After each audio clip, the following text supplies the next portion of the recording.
Barron Trump walked briskly down the bustling streets of Washington, D.C., the sound of honking cars, hurried footsteps, and distant chatter blending into the cold evening air. His security team followed closely, their eyes darting from side to side, ensuring his safety amidst the chaos. It was the kind of evening where the chill in the air seemed to seep through even the thickest of coats, leaving a biting reminder of winter's grip. Most people passed by in hurried strides, too preoccupied with their lives to notice anything beyond their immediate concerns. But something made Barron stop in his tracks. Nestled against the wall of a crumbling building was a figure many had chosen to overlook. An elderly woman wrapped in a thin, worn blanket, her frail hands trembling as she held it close for warmth. The scene was stark and heart-wrenching, a quiet reminder of a harsh reality that the city's bright lights and towering structures often overshadowed. Beside her lay a small handwritten sign, its words scrawled in uneven letters. "Veteran. Hungry. Anything helps." The woman's presence was a sharp contrast to the hustle of the city. People walked past her without a glance, their faces averted, as though acknowledging her existence might burden their already busy lives. She sat silently, her gaze downcast, seemingly resigned to the indifference of those around her. Yet despite her worn appearance, there was a quiet dignity about her, something that stirred a deep sense of unease. And Barron's footsteps slowed, and he came to a halt just a few feet away from the woman. The cacophony of the city seemed to fade into the background as he stood there, his expression unreadable. The security detail paused too, exchanging puzzled glances. This was not the usual routine. Barron Trump wasn't known for impromptu stops on the street, but in that moment, the woman caught his attention like nothing else could. Her face, lined with age and hardship, told a story far deeper than her son. Her hands, though trembling, held the blanket with a determined grip, as though it was her last shield against the harsh world around her. Barron hesitated briefly before stepping close. His towering frame and sharp demeanor caused the woman to look up, her tired eyes meeting his. "Ma'am, are you okay?" he asked softly, his voice calm but edged with urgency. The woman blinked at him, clearly caught off guard by the question. "I'm fine," she mumbled, her tone one of practiced indifference. It was the kind of response someone gives when they're used to being overlooked, dismissed, or pitied. "Just trying to get by," she added, pulling the blanket tighter around her shoulder. Barron knelt down to her level, his gaze unwavering. This simple act, lowering himself to meet her, was enough to draw attention from a few passers-by. It wasn't something people in his position usually. His security team shifted uneasily behind him, clearly unsure how to handle the situation. "Were you really in the military?" Barron asked, his tone filled with genuine interest. The woman hesitated before answering, as though bracing herself for judgment. "Yes," she said finally, a hint of pride breaking through her exhaustion. 22 years, Navy, and then life just fell apart. Her voice cracked slightly, but she quickly composed herself, unwilling to appear vulnerable in front of a stranger, even if that stranger was Barron. He nodded, his face thoughtful, as if processing her words. He stood slowly, reaching into his coat pocket. The security guards relaxed, assuming he was reaching for cash, but what happened next surprised everyone nearby. Instead of pulling out a wallet, Barron produced his phone. His fingers moved swiftly as he began dialing. "What are you doing?" the woman asked hesitantly, her voice tinged with suspicion. Barron glanced at her briefly before answering. "Calling someone who can help," he said simply, his tone leaving no room for argument. The bystanders, who had been pretending not to notice the exchange, now openly stared, their curiosity piqued. It wasn't every day they witnessed someone from privilege stop and genuinely engage with someone's society had all but forgotten. For Barron Trump, this wasn't just an encounter with a homeless. It was the beginning of something far greater, a moment that would ripple through the city and beyond, challenging perceptions of privilege, compassion, and the weight of responsibility. As Barron Trump knelt down to the level of the elderly woman sitting on the cold pavement, the entire atmosphere seemed to shift. The bustling energy of Washington, D.C.'s streets, filled with hurried commuters and disinterested passers-by, faded into the back. His expression softened, and for a moment, It was as if the rest of the world no longer existed, only him and the frail woman clutching a tattered blanket against the biting cold. The woman's eyes, weary and bloodshot, hesitantly met his. She seemed puzzled, almost suspicious of his Most people who noticed her, if they did at all, either dropped a coin or a dollar without making eye contact, or walked by as though she were invisible. But this young man, unmistakably Barron Trump, the son of a former president and a figure accustomed to privilege, was not walking away. Instead, he had stopped, crouched down, and spoken to her direct. "Ma'am, are you okay?" Barron asked, his voice calm but resolute, carrying a depth of concern that was rare in the world she had grown used to. Her initial response was instinctive, a practiced line born from years of dismissive glances and empty promises. "I'm fine," she murmured, her voice guarded. "Just trying to get by." She looked down, gripping her blanket tighter, clearly uncomfortable under the scrutiny. Barron didn't budge. His gaze remained fixed on her, unwavering, as though he could see beyond her words into the years of hardship they concealed. "Were you really in the military?" he asked, his tone now filled with genuine curiosity and respect. The woman hesitated, her pride battling her exhaustion. She didn't want to be pitied, but the sincerity in his voice compelled her to answer. "Yes," she finally said, her voice gaining a little 22 years. Navy. And then, life just fell apart. Her words carried the weight of countless untold stories, a life of service, followed by a descent into strife. For a moment, her voice wavered, but she quickly regained her composure, unwilling to show vulnerability. Barron listened intently, his expression there was no judgment in his eyes, only an undeniable sense of respect. He nodded, as if mentally piecing together her story. Then, without saying a word, he slowly stood and reached into his coat. The bystanders who had started to gather around watched with growing curiosity. His security team, who had been shifting uneasily throughout the exchange, seemed to relax slightly, assuming he was about to offer her money and move. But Barron didn't pull out cash. Instead, he retrieved his phone. His fingers moved quickly, dialing a number with purpose. The tension among his security guards returned. They exchanged puzzled glances, unsure of what he was doing. The woman, too, looked up at him, her brow furrowed in confusion. "What are you doing?" she asked hesitantly, her voice tinged with a mix of suspicion and disbelief. "I'm calling someone who can help," Barron replied simply, without elaborating further. His tone was matter-of-fact, yet it carried an air of certainty that left no room for. The onlookers, who had been quietly observing the interaction, began to murmur among themselves. This was unexpected. Most people, even those with means, would have thrown a few dollars her way and moved on, content with their fleeting act of charity. But Barron's actions were different. Within minutes, the sound of tires on asphalt caught everyone's attention. A sleek black SUV pulled up to the curb, and the door opened to reveal a sharply dressed woman holding a clipboard and speaking into a Bluetooth headset. Her demeanor was professional, yet approachable, exuding competence. Barron waved her over. "Lisa," he began, his voice calm but commanding. "This is Margaret."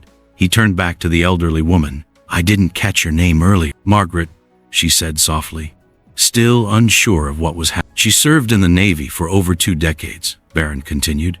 "I need you to find out how we can help her housing, medical care, whatever she needs." Lisa nodded without hesitation, flipping through her clipboard and taking notes as she replied, "Understood, Mr. Trump. I'll start with nearby shelters and contact veteran outreach program." Margaret blinked, stunned. She had no idea what to say. "You don't have to do all this," she stammered. Barron crouched back down, meeting her gaze once more. "You served this country for 22 years, he said firmly, his voice filled with conviction. "That's more than most people can say. You shouldn't have to manage alone anymore." For the first time in years, Margaret felt truly seen, not as a problem to be solved, but as a person deserving of dignity and respect. The sincerity in Barron's voice and the kindness in his actions broke through the walls she had built around her. As Lisa began making arrangements, Barron stood and turned to the small crowd that had gathered. "Does anyone here know of other veterans in need?" he asked, his voice carrying both authority and warmth. In that moment, Barron Trump's compassion was not just an act of kindness. It was a statement, a challenge to everyone present to rethink their own capacity for empathy and act. Barron Trump's swift actions set in motion a chain of events that would change Margaret's life. Standing tall, with the cold air swirling around him and the crowd growing thicker, Barron held his phone to his ear, speaking with a tone of calm authority. Moments later, a sleek black SUV pulled up to the curb. The arrival of the vehicle added a new layer of intrigue to the scene as onlookers, some with their phones raised to record, watched in silence. The door to the SUV opened, and a sharply dressed woman stepped out. She moved with purpose, holding a clipboard in one hand while speaking into a Bluetooth headset. Her demeanor was professional yet approachable, exuding confidence and efficiency. It was clear this was not her first time managing an urgent situation. Barron waved her over, and she approached him with a nod, already prepared to assist. "Lisa," Barron said, his voice steady and clear. "This is Margaret." He turned to look at the elderly woman still sitting against the wall, her thin blanket wrapped tightly around her frail frame. "She served in the Navy for over 2 decades. I need you to find out how we can help her housing, medical care, anything she needs." Lisa's response was immediate and professional. "Understood, Mr. Trump," she said, flipping open her clipboard and pulling out a pen. She turned to Margaret with a kind but focused expression. "Margaret, do you mind if I ask you a few questions? It'll help me get everything organized for you." Margaret looked up, still trying to process what was happening. Just minutes ago, she had been invisible, one of countless homeless people ignored by passers-by. Now, she was the center of attention, with a man of privilege not only seeing her but taking active steps to help. She hesitated before nodding. I guess so," she said softly, her voice laced with disbelief. As Lisa began jotting down details, asking about Margaret's military service, her health, and her immediate needs, Barron remained close by, listening intently. His presence was reassuring, and his unwavering focus on Margaret made it clear he was fully invested in her well-being. "I'll start with nearby shelters," Lisa said after finishing her notes, "and contact veteran outreach programs to see what resources are available. We'll also get her checked for any immediate medical needs." She glanced at Barron for confirmation, and he nodded. Margaret, still clutching her blanket, shook her head slightly, as if trying to make sense of the situation. "You don't have to do all this," she murmured, her voice trembling. "I've been managing on my own." Barron crouched down beside her again, meeting her gaze with sincerity. "You shouldn't have to manage on your own," he said firmly. "You served this country for 22 years. That's more than most people can say. You deserve better." Margaret's eyes glistened with unshed tears. She was used to being treated as a problem to be ignored or, at best, solved with fleeting charity. But Barron's words carried a respect and compassion she hadn't felt in years. It wasn't just about pity, it was about dignity. The growing crowd began to murmur among themselves, their initial curiosity giving way to admiration. Some even pulled out their phones to record what they realized was no ordinary act of kindness. Barron Trump, a young man born into wealth and privilege, was going beyond the expected, treating a homeless veteran not as a statistic, but as a person deserving of respect and care. As Lisa worked quickly, making calls and taking notes, Barron turned to the crowd. "Does anyone here know of other veterans in need?" he asked, his voice carrying an air of quiet authority. The question took everyone by surprise. Most had assumed he would help Margaret and move on, but it was clear he was thinking on a larger scale, using this moment as a catalyst for something bigger. A man in the crowd, still in his construction boots and carrying a hard hat, raised his hand hesitantly. "My uncle's a vet," he said cautiously. "He's been struggling since he got out of the army. PTSD, can't hold down a job." Barron nodded. "Get him in touch with us," he said. "No one who served this country should feel forgotten." Margaret watched in stunned silence as Barron's actions continued to unfold. She had long since given up hope that anyone would truly see her, let alone fight for her. Now, she sat at the center of a movement she hadn't expected, her disbelief slowly giving way to a glimmer of hope. Lisa stepped forward, handing Margaret a business card with contact information. "We'll make sure you're taken care of," she said gently. Margaret's hands trembled as she accepted the card. For the first time in years, she allowed herself to believe that things might get better. The air was thick with tension as two uniformed officers approached Margaret, who sat cross-legged on the edge of the park bench, clutching her battered duffel bag. She looked up at them, her sharp eyes narrowing as they loomed over her. A soft breeze rustled the leaves overhead, but the mood was anything but calm. "Ma'am," said the taller of the two officers, his tone firm but not unkind, "you can't stay here. We've gotten complaints." "Vagrancy?" Margaret's voice was gravelly, cracked from years of chain smoking and perhaps shouting at a world that often ignored her. She shifted her weight, leaning back with a deliberate slowness that almost felt like defiance. "I'm not a vagrant. I'm resting."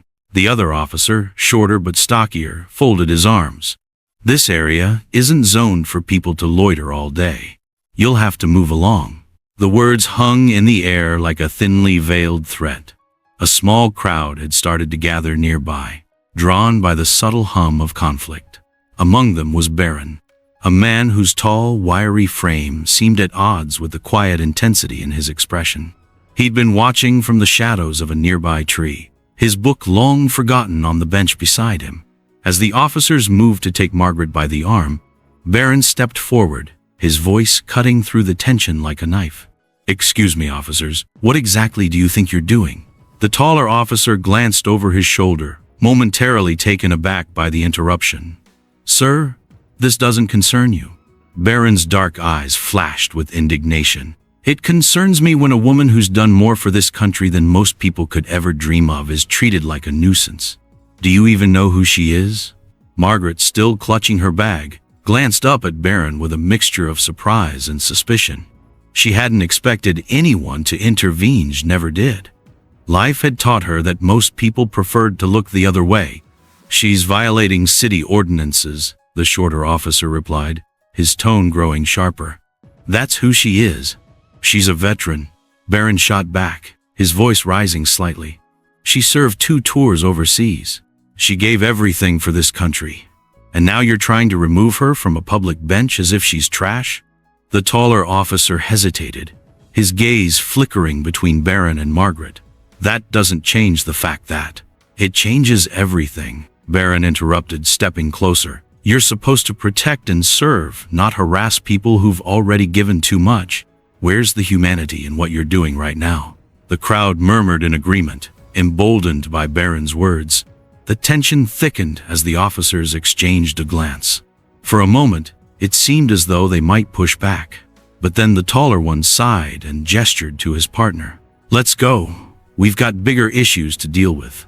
As they walked away, the crowd began to disperse, and Barron turned to Margaret. She looked at him with wary eyes, her defenses still up. "Why'd you do that?" she asked, her voice soft but guarded.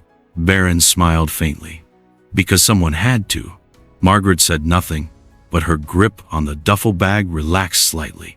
For the first time in a long time, she didn't feel completely invisible. The park was quiet once more, the officers having retreated after Barron's impassioned defense of Margaret. But the moment wasn't over. As the crowd dispersed, the murmurs of those who had witnessed the exchange lingered in the air. Several people had recorded the confrontation on their phones, capturing every word and every flicker of emotion. Within hours, the footage began spreading online like wildfire. The video opened with Margaret sitting on the bench, her duffel bag clutched tightly in her hands. The officers, standing over. It captured Barron stepping in, his voice calm yet firm, calling out the officers for their treatment of a woman who had served her country. By the time the video cut to the officers' eventual retreat, the viewers, whether they'd been there in person or watching from a screen, felt the power of the moment. On social media, the clip racked up views at an astonishing pace. A tweet with the caption, "Man defends veteran against harassment by police. This is what humanity looks like," hit 10,000 retweets within hours. The hashtag Margaret Matters trended nationwide by the end of the day. Comments poured in, sparking a polarizing debate. Some praised Barron for his courage and compassion. Finally, someone standing up for those who can't stand up for themselves. "We need more people like him," wrote one user. Others lauded Margaret's resilience. "She's fought wars for this country, and this is how we repay her?" Shameful. But not all reactions were supportive. Critics chimed in, accusing Barron of grandstanding. "How do we know she's really a veteran?" questioned one comment that quickly became the centerpiece of its own thread. Others latched onto the issue of vagrancy laws, arguing that the officers were just doing their jobs.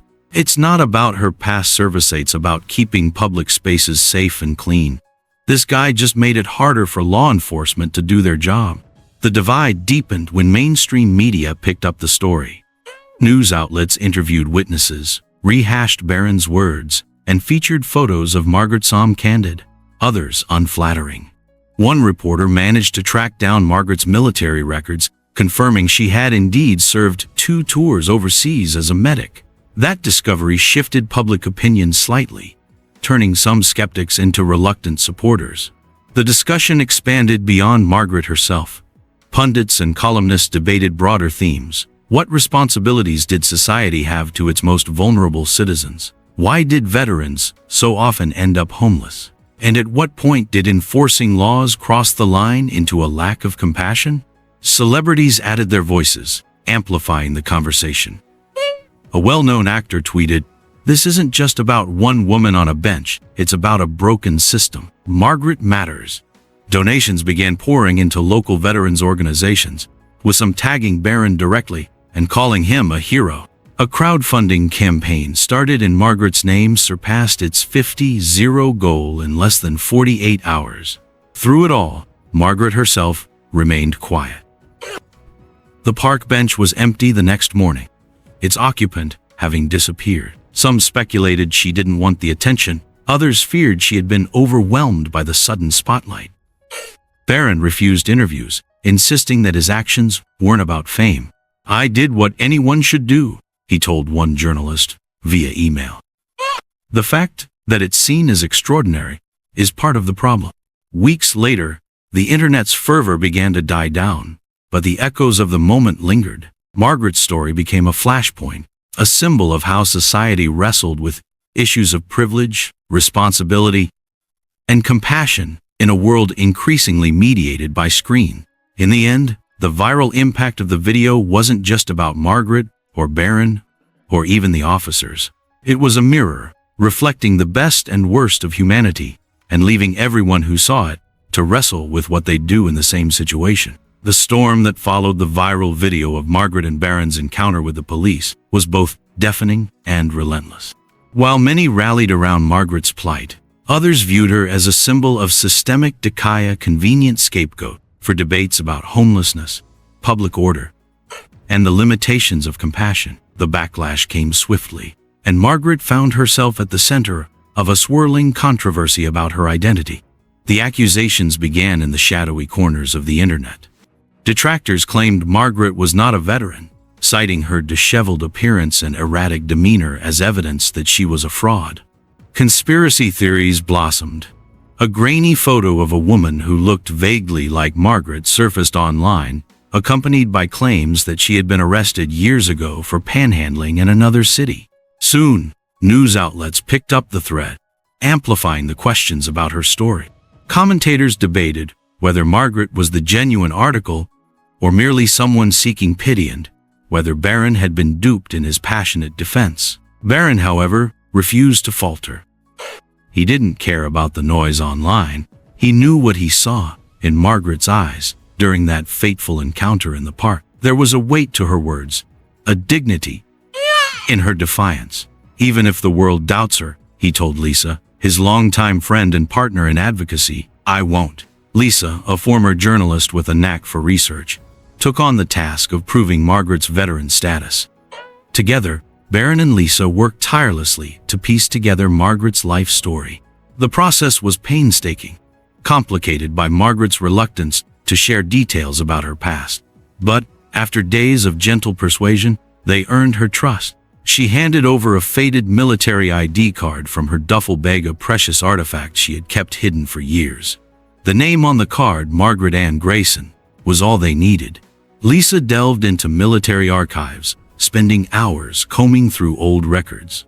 Barron contacted veterans organizations and military personnel who might remember Margaret. Their efforts paid off. They discovered that Margaret had indeed served as a medic during 2 tours overseas in the early 1990s. earning a commendation for her bravery under fire. She had returned home with severe PTSD, which contributed to her difficulties reintegrating into civilian life. The proof was undeniable. Margaret was a veteran, and her story was real. When they presented their findings, the tide began to turn. News outlets that had cast doubt on Margaret's story scrambled to issue corrections. Public opinion softened, and those who had initially vilified her were forced to reckon with the harm of their snap judgments. For Margaret, it was a moment of vindication but also a bittersweet reminder of how quickly people could doubt someone who had fallen through society's cracks. Barron, determined to shift the narrative from scrutiny to action, organized a press conference to share the truth about Margaret's service and to call attention to the broader issues her story represented.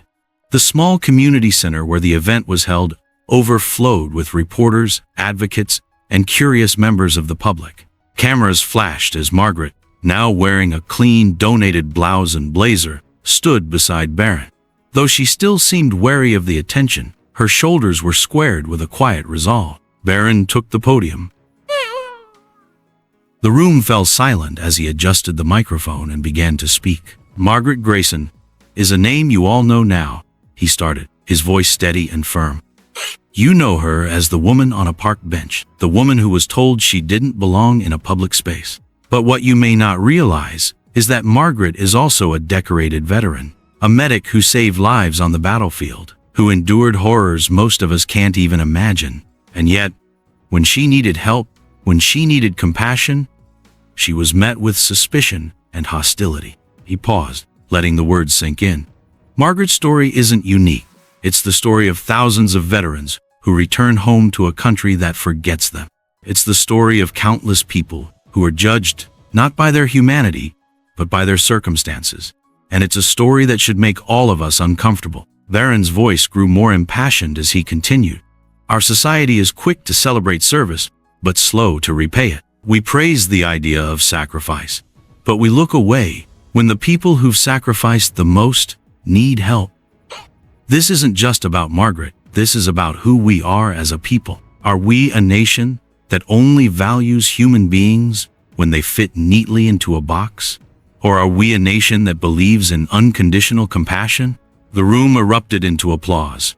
Margaret, standing quietly behind Barron, wiped away a tear. For the first time in years, she felt seen not as a problem to be solved, but as a person worthy of dignity and respect. Margaret herself spoke briefly, her voice hesitant but resolute.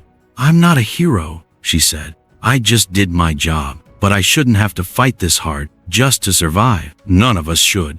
Her words resonated deeply, and the press conference sparked a wave of renewed interest in veterans' issues. Advocacy groups reached out to collaborate with Barron, offering resources for Margaret and others like her. Margaret began to regain her confidence, even speaking at a few community events about her experiences. Over time, she became a symbol of resiliency, a living reminder of the strength it takes to endure and the compassion it takes to heal. As the weeks turned into months, the ripple effects of the incident in the park continued to spread. Barron began receiving letters and emails from across the country. Some came from veterans who thanked him for standing up for someone like them. Others came from ordinary people who shared how the story had inspired them to act, whether by volunteering at a shelter, donating to a nonprofit, or simply treating the people they encountered on the street with more kindness. One letter in particular stuck with him. It was from a young woman in Detroit who wrote, I saw that video of you and Margaret, and it made me realize how often I look away when I see someone struggling. I've always told myself it's not my business, or that there's nothing I can do. But after seeing what you did, I realized I've been making excuses. I want to be better. Thank you for reminding me what compassion looks like. Barron kept that letter pinned to his fridge, a daily reminder of why he had acted in the first place. Margaret's life began to stabilize, thanks to the support she received from veterans organizations and the community. She found temporary housing through a nonprofit, and with counseling and medical care, she started to rebuild. Though she still carried the scars of her past, she no longer faced them alone. For Barron, the experience solidified his belief in the power of small, meaningful steps. I'm not a hero, he told Lisa one evening, as they reviewed plans for a new community outreach program. "I just did what anyone should do. The difference is," but the truth was, not everyone would have done what Barron did. And that was what made his actions extraordinary. He had turned a fleeting moment of confrontation into a lasting movement of compassion. In time, Margaret's story became more than just a viral video. It became a call to action, a reminder that change begins with a simple decision to care. And for everyone who witnessed the journey, whether in person or through a screen, it left an undeniable legacy. A belief that even the smallest acts of kindness could ripple outward, touching lives in ways no one could predict.